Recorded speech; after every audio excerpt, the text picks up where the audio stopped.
सो hey guys, स्वागत आपका एक बार फिर से आप ही के यूट्यूब चैनल में। और इस वीडियो में बात करेंगे भी Indian renewable energy development agency limited को लेकर इरेडा। आप लोग देखोगे इरेडा में कंटिन्यूसली फॉल जारी है अभी, और प्रीवियस ट्रेडिंग सेशन में तो 3.5% के करीब स्टॉक टूटा। और ओवरऑल आप लोग देखोगे स्टॉक अपने बाउंड वीक हाई से हमें लगभग 26.65% गिरते हुए नजर आ रहा है। तो इतनी बड़ी गिरावट स्टॉक में हो चुकी है, अपने हाई से कंटिन्यूसली फॉल है।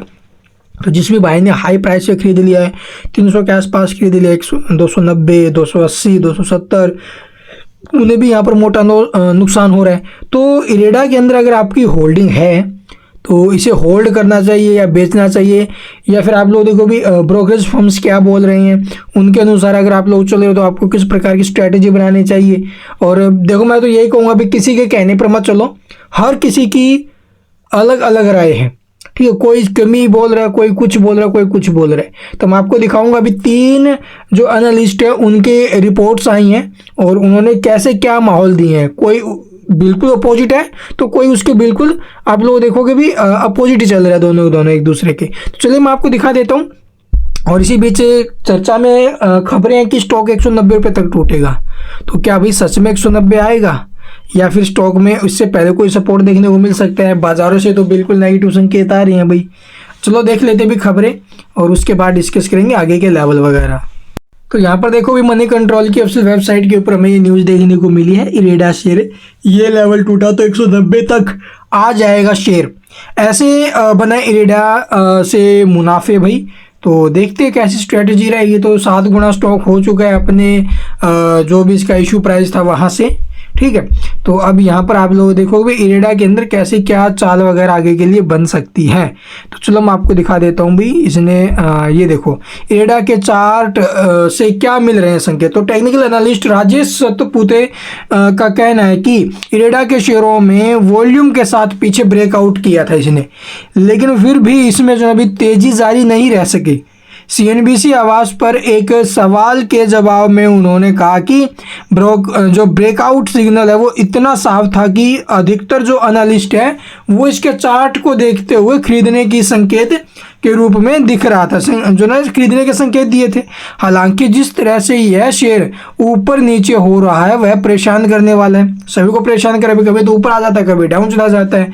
ऐसे में उन्होंने निवेशकों को 230 रुपये के लेवल पर स्टॉप लॉस लगाने के लिए सलाह दी। तो स्टॉक भी देखो कल ये काट चुका 230 के लेवल को, तो 227 के आसपास आए। तो इसके हिसाब से तो स्टॉप लॉस वगैरह हिट हो गए हैं सब कुछ।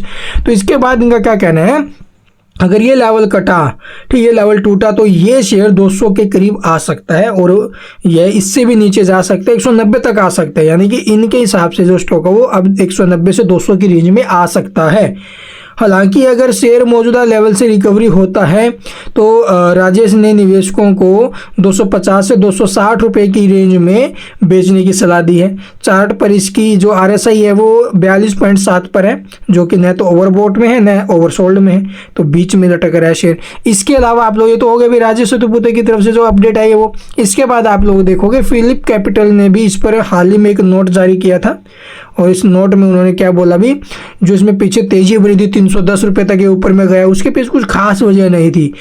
यानी कि कंपनी के अंदर पैसा आ रहा था अभी, यानी कि पैसा लग रहा था और स्टॉक में डिमांड क्रिएट हो रही थी, और इसी वजह से स्टॉक में जो ना भी रैली बनी थी पीछे। ब्रोकरेज ने इसे 130 रुपये के टारगेट प्राइस पर सेल करने की जो ना भी रेटिंग दी थी, ठीक है। ये आई किसकी तरफ से, फिलिप कैपिटल।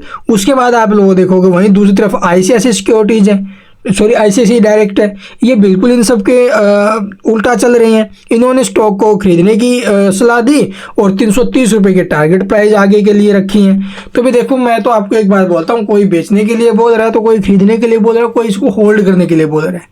अगर आप लोग हाई प्राइस से फंस गए हो या फिर आपको अभी भी अच्छा खासा प्रॉफिट है और आप इसको एक टाइम के लिए होल्ड करना चाहते हो, तो भी अगले 1 से 2 साल के लिए इसे बेचने की गलती मत करना। क्यों नहीं करना, देखो भाई जिस प्रकार से आरईसी पीएफसी कभी वो भी स्टॉक 120 110 के आसपास हुआ करते थे, वो भी तो आज आप लोग 500 की रेंज में खड़े हुए, 600 की रेंज में खड़े हुए हैं। तो इसी प्रकार से ये स्टॉक भी चलेगा, बट उसके लिए पेशेंस रखना पड़ेगा।